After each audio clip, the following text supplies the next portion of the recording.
Saya tahu menjadi remaja itu nggak gampang ya. Tapi lebih gak gampang lagi kalau kalian udah dewasa.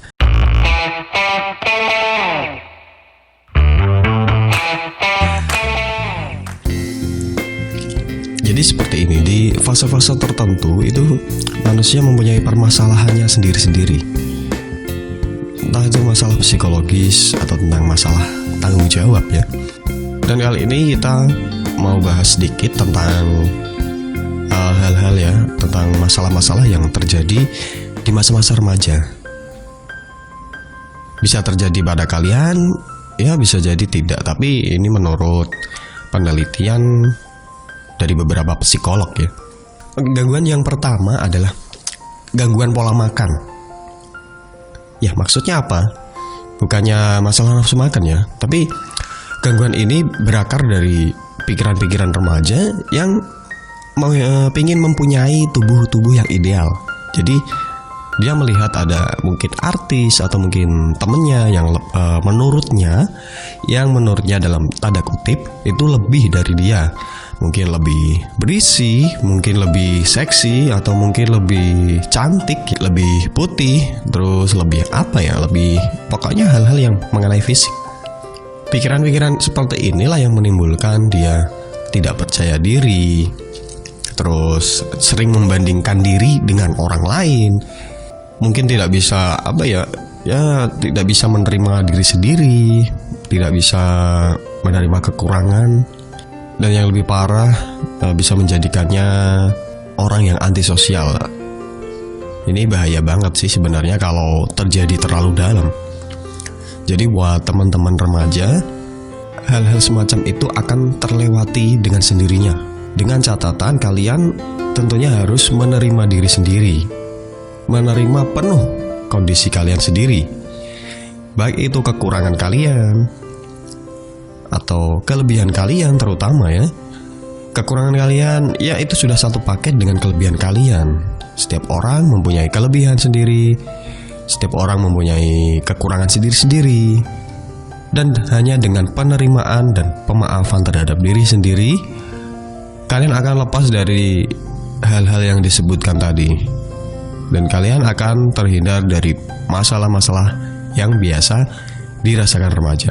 Ketika itu sudah terjadi, ketika kalian sudah bisa melewati itu, kalian akan lebih mudah fokus untuk hal-hal yang akan terjadi selanjutnya atau mengenai masa depan kalian. Itulah yang lebih pentingnya.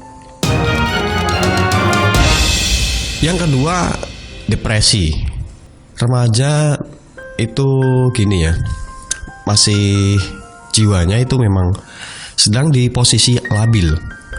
Jadi pikirannya itu selalu mencari jati diri lah, atau pengakuan lah dari masyarakat, dari teman-teman, dari komunitas mungkin.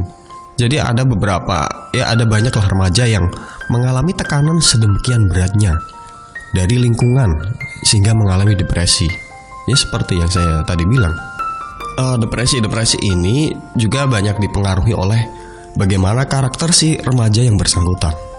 Biasanya remaja dengan kepercayaan diri yang kurang baik rentan terhadap gangguan depresi ini. Karena apa? Dia takut dinilai oleh lingkungan sekitar. Jadi apapun yang dia lakukan, dia tuh selalu memikirkan apa nanti persepsi orang gitu. Kalau saya melakukan ini, apa nanti persepsi orang? Padahal mungkin saja sebagian besar, sekian puluh persen lah, mungkin 190% lah, apa yang ada di persepsi mereka tentang pendapat orang lain itu tidak pernah terjadi gitu loh. Jadi kalau kalian beranggapan nanti, kalau orang itu nanti berpikiran seperti ini gimana ya? Nanti kalau saya melakukan ini, pendapat orang lain gimana ya? Dia selalu menganggap orang-orang itu akan berpikiran negatif tentang dirinya. Padahal 90% hal itu tidak akan pernah terjadi gitu. Kalaupun terjadi, kamu tidak perlu tahu gitu loh. Kamu tidak akan mengetahuinya. Jadi selama kamu percaya diri dan hal yang kamu lakukan itu benar, dalam arti tidak melanggar norma apapun, ya it's okay ya, just do it ya, lakukan aja, gak usah memikirkan apa persepsi orang lain. Kalau Anda orang yang religius ya, kita bandingkan saja dengan nabi-nabi atau orang-orang yang memiliki kebaikan yang sangat luar biasa. Seorang nabi, seorang pemuka agama pun, orang sebaik apapun itu pasti ada yang membencinya gitu loh. Seorang nabi pun kalau zaman dulu ya, di dalam agama tertentu kebaikannya itu ya luar biasa gitu loh. Tapi ya memang pada masanya dia banyak musuh dan malah ingin dibunuh gitu. Jadi pasti di situasi apapun, sebaik apapun dirimu, itu pasti ada yang benci, ada yang tidak cocok, ada yang tidak setuju dan lain sebagainya. Jadi ya kamu lakukanlah apapun sebaik mungkin yang bisa kamu lakukan. Itu sih sebenarnya. Kamu gak perlu menganggap persepsi orang lain tentang saya nanti ya. Bagaimana kalau ada yang tidak setuju dengan apa yang saya lakukan? Ya it's okay, itu lumrah gitu loh, manusiawi. Yang perlu kalian lakukan ya memang kalian harus percaya diri dan tentunya menerima kritik. Yang ketiga adalah masalah bunuh diri. Nah, ini yang paling krusial. Bunuh diri itu penyebabnya bermacam-macam ya. Menurut penelitian psikologi, ada ya seorang psikolog meneliti itu bisa menjadi penyebab kematian nomor 2 bagi individu usia 15 sampai sekitar 29 tahun. Jadi ukurannya itu 3,7 per 100.000 penduduk. Ini data 2016. Belum ada perhitungan lebih baru ya, setahu saya ya. Ada banyak hal yang menjadi penyebab tingginya angka bunuh diri di kalangan remaja. Yang paling sering itu ya tadi yang nomor 2 kita bahas tentang depresi. Depresi ini ya bermacam-macam, tidak hanya tentang kepercayaan diri. Depresi ini biasanya ketika remaja depresi, dia tidak bisa mengekspresikannya, tidak punya tempat untuk bercerita atau mungkin sharing, karena mungkin sosialnya yang terbatasi, seperti dia tidak mengenal orang-orang yang kompeten atau dia tidak mengenal orang yang bisa diajak sharing. Kalau mungkin dia sharing dengan temannya, mungkin temannya belum bisa memberikan sebuah solusi dan mengarahkan, ya akhirnya dipendam gitu loh. Nah, kalau depresi ini dipendam terus-menerus, dia akan mengendap di batin. Nah, itu sebenarnya bahaya. Karena apapun yang Anda rasakan itu sebaiknya dikeluarkan, jangan sampai diendap terus, karena itu tidak akan hilang. Dia akan timbul, entah itu Anda sadari atau tidak, dia akan timbul di waktu tertentu. Nah, depresi ini biasanya ada terjadi dari relasi yang buruk dengan keluarga, mengalami bullying, atau mungkin terjerumus ke kehidupan ke pergaulan bebas, entah itu alkohol, narkoba, mohon maaf ya, ada mungkin pelecehan seksual. Tanpa kita sadari itu banyak sekali terjadi. Mungkin tidak terungkap karena ya remaja mungkin mereka takut dijudgement oleh lingkungan, atau mungkin dia takut nanti reputasinya buruk dan lain sebagainya. Itu di masa-masa remaja memang kadang timbul untuk pikiran untuk bunuh diri. Kadang sedang naik motor biasa aja, tiba-tiba muncul pikiran, gimana ya kalau ini saya lompat dari motor, bagaimana ya kalau tabrakan diri ke mobil gitu. Jadi ada pikiran-pikiran semacam itu yang kadang berlalu-lalang di pikiran. Nah, ini hati-hati. Karena apa? Hal semacam ini kadang kita tidak menyadarinya. Kita harus waspada sekali pikiran-pikiran yang ingin bunuh diri ini. Kita harus bisa mengontrolnya. Dengan cara apa? Kalian harus mempunyai kesadaran bahwa itu bisikan-bisikan yang harus dihindari. Kalian harus selalu memperhatikan apa yang berlalu lalang di pikiran kalian dan di hati kalian. Dan kalian harus bisa membedakan mana yang baik, mana yang buruk. Jadi pengendalian diri dan pengendalian pikiran itu sangat penting. Itulah yang harus kalian latih mulai dari sekarang. Jangan sampai kalian sering timbul suicide thought atau pikiran untuk bunuh diri ini. Nah, karena pikiran bunuh diri ini bisa timbul dengan traumatik masa lalu ataupun tidak sama sekali. Maksudnya apa?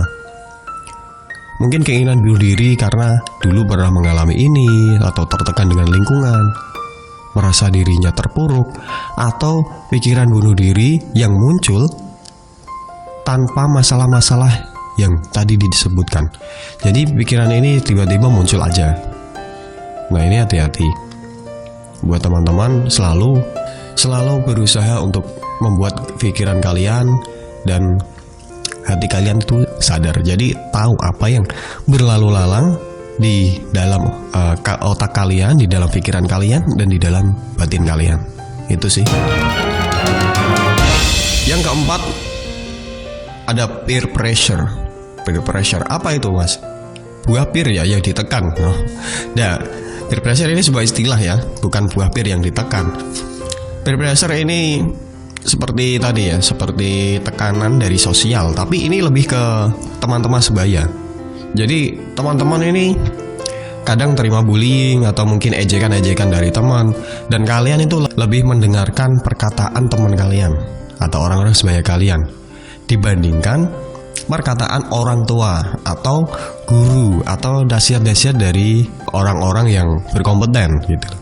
Apalagi ditambah dengan teknologi yang saat ini gila-gilaan ya berkembangannya ya. Jadi dengan adanya teknologi internet, gadget, media sosial, tekanan sosial dari teman-teman sebaya ini lebih tinggi. Jadi tidak hanya di lingkungan yang nyata, bahkan di dunia maya pun kalian bisa mendapatkan tekanan yang sama gitu.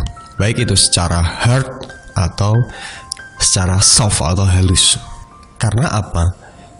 Teman-teman media sosial kalian belum tentu itu teman nyata kalian. Pasti ada orang-orang, akun-akun yang tidak kalian kenal, entah itu akun asli atau mungkin akun anonim. Itu pasti banyak sekali. Mungkin kalian ikut grup tertentu atau komunitas tertentu di dunia maya.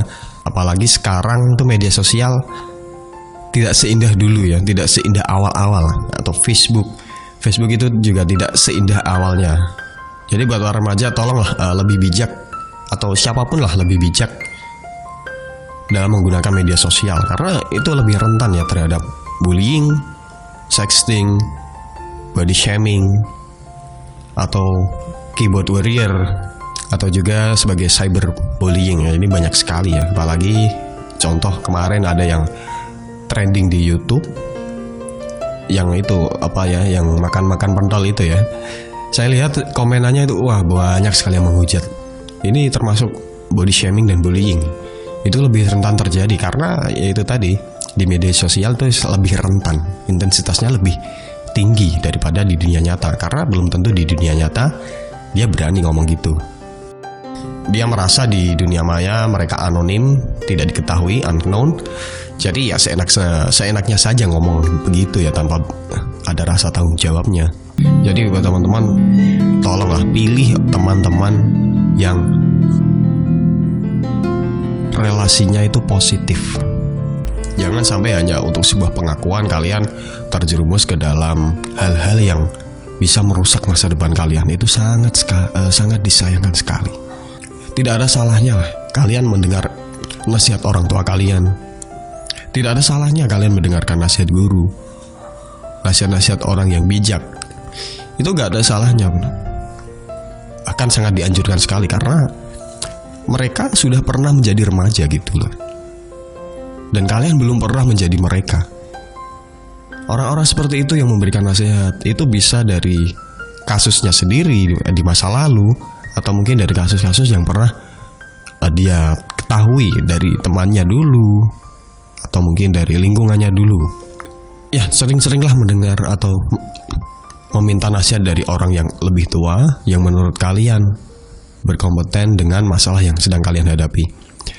Karena saya tekankan lagi, mereka sudah pernah menjadi remaja, jadi mereka lebih tahu dari apa yang kalian ketahui. Nah, yang kelima,